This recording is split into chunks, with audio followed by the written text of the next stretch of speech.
Today, Burbank Congressman Adam Schiff made it official. He is running for the U.S. Senate. Schiff is seeking the seat currently held by six-term Senator Dianne Feinstein. He gave his first TV interview of the campaign to our political show. The issue is. I'm running for the U.S. Senate from California because I think we're in the fight of our lives to preserve our democracy and to build an economy that works for everyone.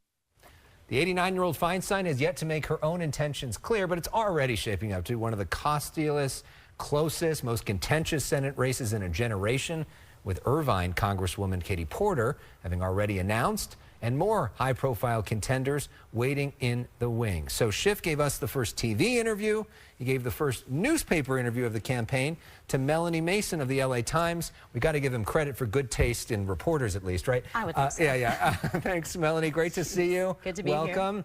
So let's talk about this race. In California politics, we often don't really have big statewide races. Republicans haven't won since 2006. The last races were all pretty much snooze fests. This one's different, right? And thank God, I think we've been really waiting for a big statewide showdown. And this is a seat that Senator Feinstein has had since 1992. And so I think there is a big backlog of ambitious Democrats who've been waiting for this opportunity. And since we have this top two primary system, it means that we could see two Democrats actually make it all the way to the general. And so there's the possibility of a real fight all the way to November.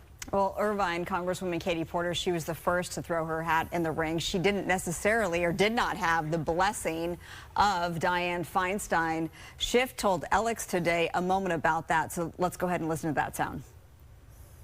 Not made a decision about her own plans, that she would make the announcement when she was ready to do so. I think she's earned the right to do that according to her own timing. But she was more than comfortable with my announcing. I wouldn't be doing that without that kind of blessing. So then, Melanie, does that mean that she is for sure not running? I think that there's still a lot of tea leaves being read, but I think, look, the senator is 89 years old. I think that there is most likely a sense that she is not going to be seeking re-election, but she wants to announce that on her own terms. In fact, she told my colleague back in December that we'd probably hear in the spring what she was planning on doing. I think the fact that he said blessing caught a lot of people's attention. I did speak to a source close to Feinstein who made it clear that that was not an endorsement, but just the fact that he was going ahead, talking to her ahead of time, and that shows that they have known each other, worked each other for a long time, and wants to show that respect. And she's essentially said that everybody's welcome to run, and I may run, but it seems hard to believe that Schiff would have done this if he really thought that she was running or getting that sense from her.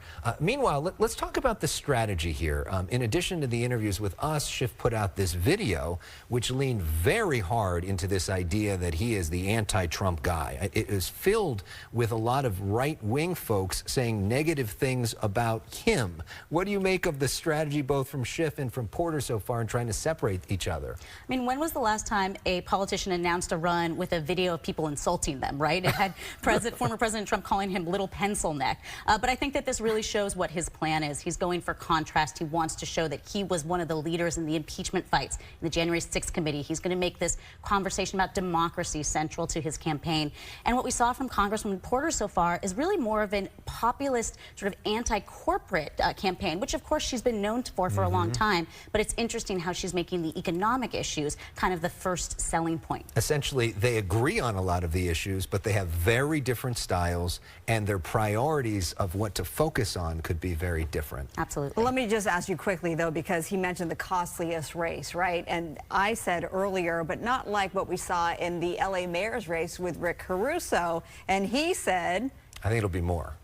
Well, you know, we have two major expensive markets with the Bay Area and Los Angeles. You may not have a self-funder like Rick Caruso who has the money to spend $100 million, but it could get close. Schiff starting this race with $20 million cash on hand to start. Part of the reason that they're doing this so early is because they need the time to raise money because it's so expensive to run. Rick Caruso only had to run in one market, one TV market, right. LA. They got to run in 12 TV markets, so there's a lot of money you got to bring in. Great to see you, Melanie. Congrats on the scoop this morning.